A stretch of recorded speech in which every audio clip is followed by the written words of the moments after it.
It's going to take a whole year to build this thing. And we're going to need more astronauts faster than that. So we're just going to have to bite the bullet and either just put one person on the shuttle if we can get away with that. Or yeah, hire some tier 1s.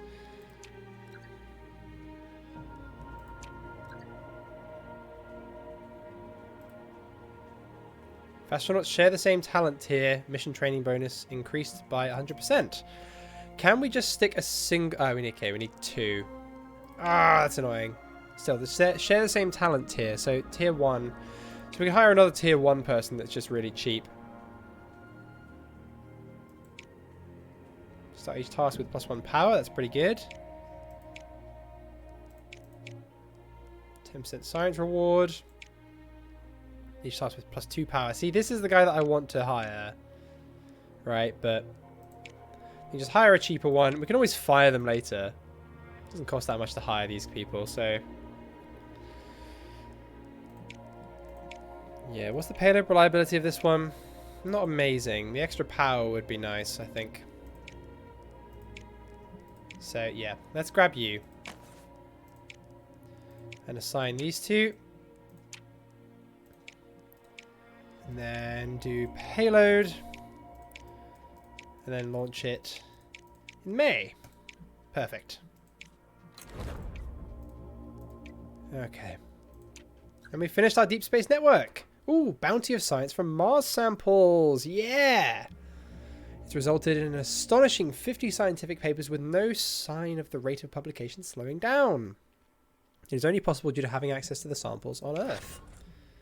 And our deep space network is complete. Beautiful. Oh, I was about to say, oh, we're arriving at Pluto, but no, it's just the next phase of the mission. That's fine. Pluto flyby is ready for its next mission phase. I assume this is just a course correction, right? Yeah, okay. This is fine. Right, so I mean, everything uses 2 power. So we'll start with the nav.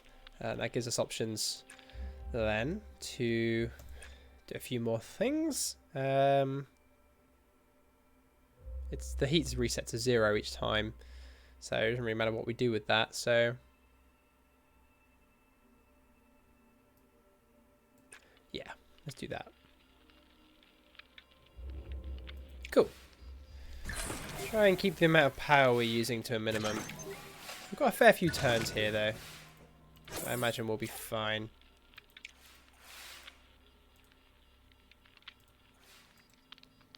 Okay, 5 turns left.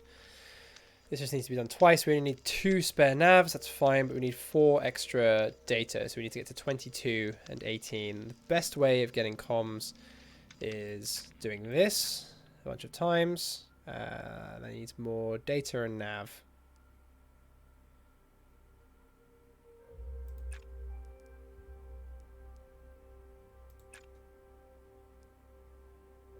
Okay, that should be all the navigation we'll need. Ooh, a bit of extra comms. Gorgeous. Okay. So.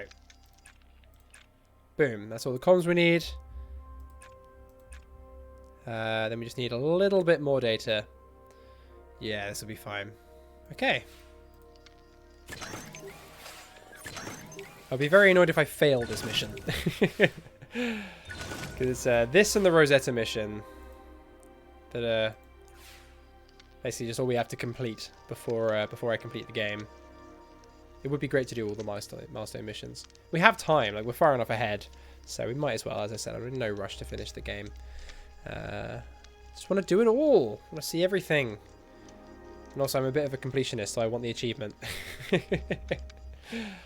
Okay.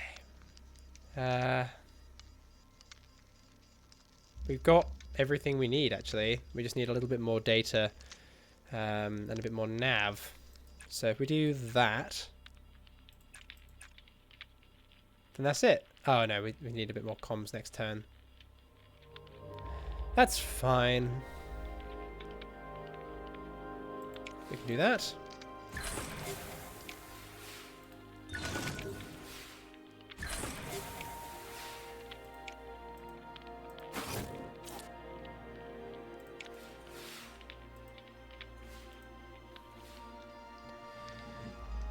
And okay. Done.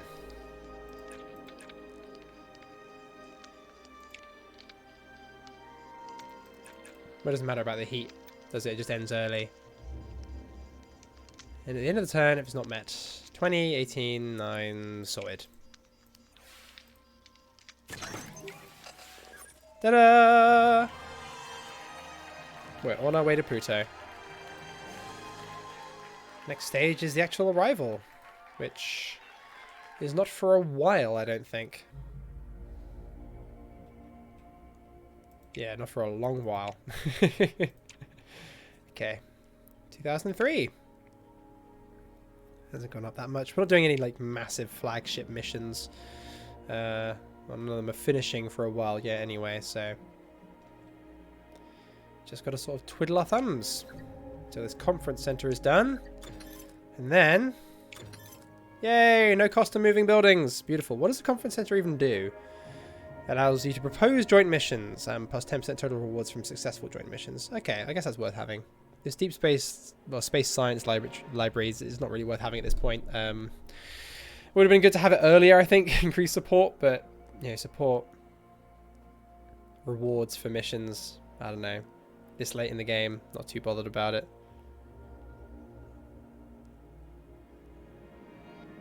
Minus 25% of the building upkeep, though.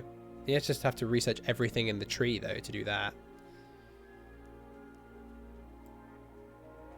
But yeah, the no cost to moving buildings is what we are really after.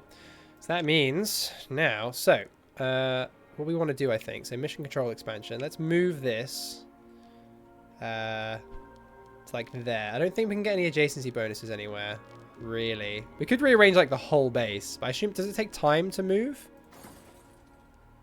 No, it doesn't, apparently. Okay. I guess that's good to know. I might just rearrange the entire base, to be honest. Doesn't cost anything. We could rearrange it to get some better adjacency bonuses. Okay, I might actually think about this for a while then. I'm going to take some time out and maybe just redo the entire base. Okay, so I've been playing base Tetris for about half an hour. Which was a bit trickier than I thought it would be, because of course you have to have somewhere to actually move stuff. You can't just plonk stuff and swap things around, so you have to sort of shuffle everything if you want to move things. So I had to sort of try and plan it out. So I started with the launch pads over here and everything that gives those adjacency bonuses, everything to do with building the rockets, and then gradually worked my way over here. So I started this side, the spaceplane runway. The only thing that really gives it an adjacency bonus is the aeronautics lab, and then added all my laboratory facilities along here with their adjacency bonuses, and then dealt with my astronaut complex and the visitor center, mission control, and all of that over there. We actually got an achievement called Surrounded by Positivity, which was for getting a single building with 6 active positive adjacency bonuses, and that is this vehicle hangar here, which massively reduces our vehicle build cost and build time. And we actually have a little space over here with a bunch of potential adjacency bonuses. So we have the conference center and the centrifuge training area. So if we have the conference center here, that gets an adjacency bonus from the visitor center. Okay, and the centrifuge training, okay, it's also similarly just from the visitor center. But if we plonk this down, just want to have it rotated so it's aesthetic, like that. And then we have the conference center like that. Voila! This has 1, 2, 3, 4, 5. This also has 6 adjacency bonuses. Yeah, it seems like visitors like watching the astronauts in the neutral buoyancy lab or the centrifuge training, which is fair enough. Makes a lot of sense. Yeah, we've got some really, really great placement of things here. We've got like the water sound suppression is now affecting the large launch pad and the medium launch pad. We've got the rocket test pad applying to all of them. The contractor's office applying to 3 different buildings. This is a much better base layout, but that was like shuffling things around for ages. Like we could not have afforded to do that, you know, without free building moving. But yeah, I think this is a much better base design. A much more efficient use of the space as well. We don't have much room for any more buildings, but I guess we'll figure it out as and when we research them. I don't think there are many left, are there? There's just the Diplomacy office, which doesn't look very big at all. The Hall of Fame, potentially the science library, and then the docking training facility as well. So I don't imagine we'll build all of those. Well, maybe we will. See if we can find space for them. That'd be good. But yeah, that's pretty much it for this month. So on to the next month. Okay, we've finished researching the mission. Now we need to research the Mars surface habitat. We need to beat NASA to it. I don't know if anyone else is actually working towards these things. Here we go. Is anyone working towards any of these? ESO has researched the rover. But yeah, we need to do this first and get there before NASA. So we'll do that and the rover all in good time. Okay, cool. Let's launch this inflatable module. Much like the Bigelow module on the International Space Station. The payload reliability of this is really, really high, as is the launch reliability. I think this is going to be absolutely fine. But yeah, I'm quite proud of my base rearranging. I need to do a bunch of that in For All Kerbal Kind as well. We've added Kerbal Constructs and figured out how to use Kerbal Constructs launch pads as alternate launch pads. So instead of having one shape-shifting launch pad like we have had with Kerbal Construction Time, you actually have separate different launch pads for the different launch vehicles. So I need to spend a while expanding Baikonur and adding all sorts of buildings and extra runways, beautifying it, and Plesetsk, although not quite to the same extent. Yeah, I'm quite looking forward to that. But that will take a while.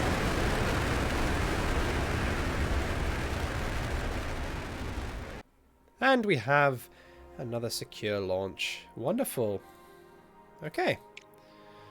Let's head on up into orbit. Buran is so reliable. Oh, look at that! Look at that shot! We've got the whole space station with seemingly a shuttle attached to the back of a Soyuz, which doesn't quite work. I think it should be docked to, what, like the bottom of the Zvezda module, I want to say. I don't know, my knowledge of Mir isn't very good. I think that's Zvezda down here, actually. So I don't know which one that would be. And then we've got a second shuttle, then adding this module on. Okay, cool. So, is this a single phase mission? It looks like it is. We need to get 40 comms though. So the best way of generating comms is to generate nav first. So if we get, 2 crew members. So if we get a little bit of data, then we can generate a bunch of nav. Like so.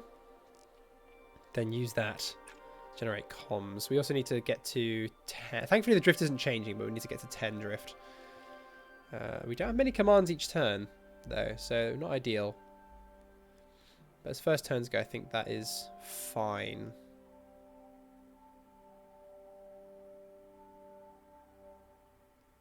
Yeah. That payload reliability. Whoa!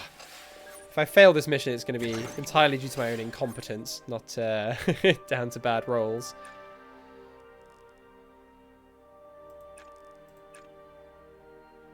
Okay, we're up to 17. Let's keep an eye on that drift. This might be a bit tricky, actually. I think, yeah, let's just get to the main objective and sort the drift out. I'm not sure we're going to get to the bonus reward on this one. We just don't want to risk losing the shuttle. So, a bit more comms. Then we need data and nav. We can do that one to do that.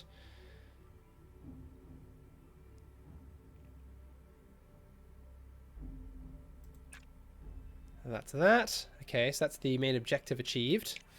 Then we'll sort the drift out and see where we are then. Let's not take any chances. Okay, so we need 5 drift to the right.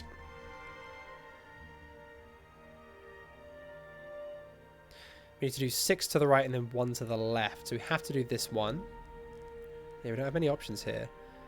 And then either this one and or this one. But this...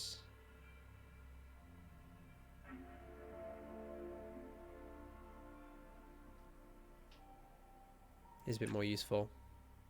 There we go. Drift is sorted. We're alright for resources, actually. But I don't imagine we're going to get the bonus reward.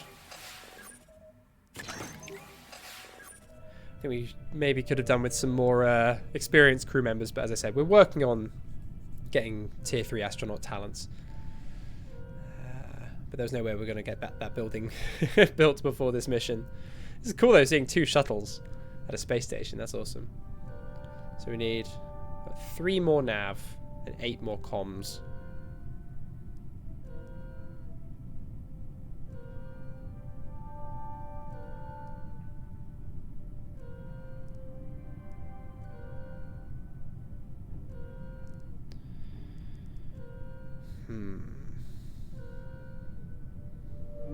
Well, the only one that doesn't generate any drift is that we can't do this one because we can't correct that drift afterwards. So that sorts our nav situation out. Then we need 9 comms. We can do that once. So then we just need 3 more. And voila, 40. Yeah, done. Perfect. Oh, something's gone wrong, but we can resist that. And voila!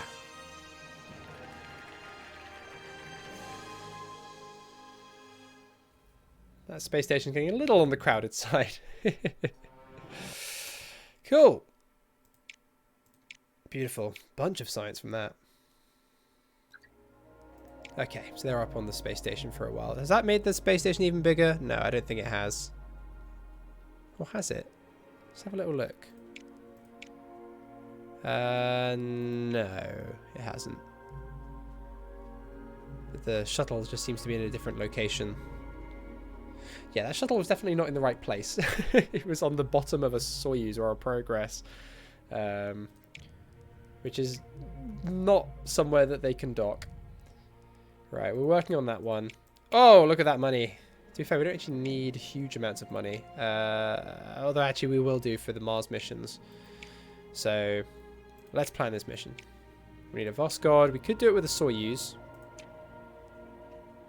Can we launch Soyuz on a reusable rocket? So this is 45 tons. It'd be nice to do an LEO mission with a Soyuz. Let's have a little look at the tech tree. That's 45 tons. So we could lift that.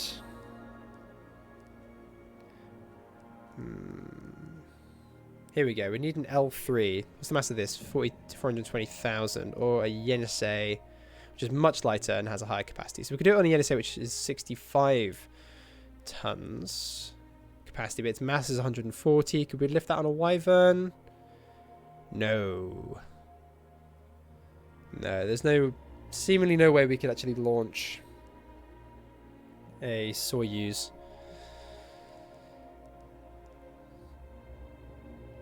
on a Wyvern reusable rocket or a Buran, which is quite irritating. It's just too damn heavy. We'd have to launch the entire thing on an N1. Or larger. So yeah, we'll do it with Voskhod. And just do it with some extra crew. Provided this isn't a... This isn't an overly difficult one. Okay. Extra crew, Voskhod it is. We'll just launch it on a shuttle. Like we've done before. It's cursed as hell, but whatever. It's stupid, but it works. And it isn't stupid. Okay. Let's launch another module to our space station. Done all the milestones, but just adding more modules as they get requested. Good conditions. Go for it.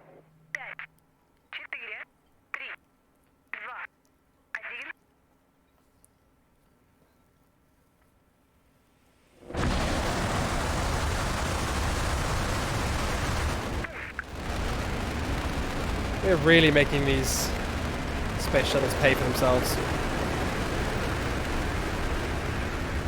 It's just so much cheaper than using expendable rockets, which isn't entirely realistic, but it's a game mechanic, because otherwise why else would you use them? Cool.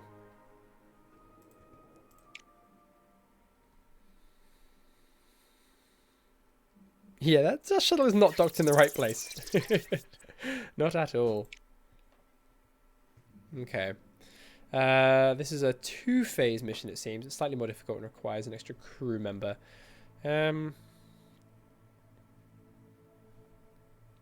Right. The drift isn't going to change. We just have to keep it within its values. But all the most lucrative ones do produce drift. Let's start like that. Oop, I have to resist that. Produced by 3. That's not worth taking on the chin. Okay, so we just need 20 comms, 40 nav, and just keep an eye on that. But we can adjust that using this command here. So I think just do that, right?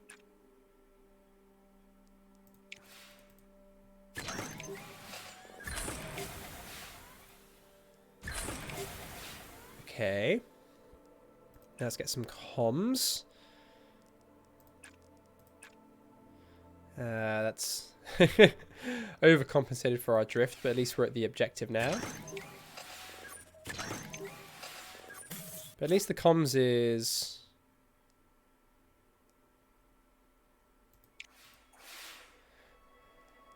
Yeah, so we need half as much, but the drift is twice to the left, if that makes any sense. So, well, actually it's 4 times, but we can always adjust for it. Yeah, okay. I think we need a bit more power to start with. But let's do that. Then we need just 10 more nav. We could do that, actually, and that sorts us out. Drift-wise as well, then we just need to get the comms and maybe a bit more power.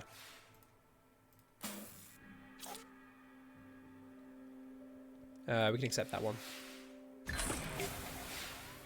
Payload reliability. It's a wonderful thing. Okay, and then... I don't really want to do this because that's going to shift our drift so far left. So...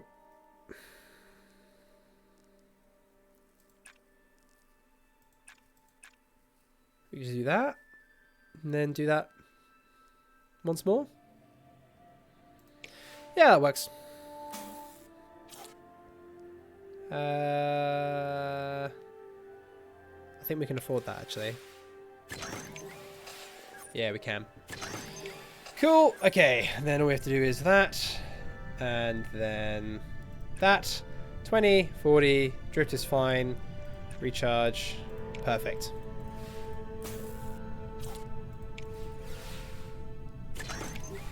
Okay. A massive thank you to my patrons and donators for their generous support, and an extra special thank you to the Amazing Steak, Olaf Hammerhand, Madzor, Peter Lushtinets, Delta V, Axel Jensen, Dennis Klomp, Lady Lagsalot, Simone67, Scott Milligan, Harambe, Nicholas Popkus, Wather, Jagnath, Weir, Dreister, Jesse Smith, Lightning Gamer, Elmac, and Nobody Special.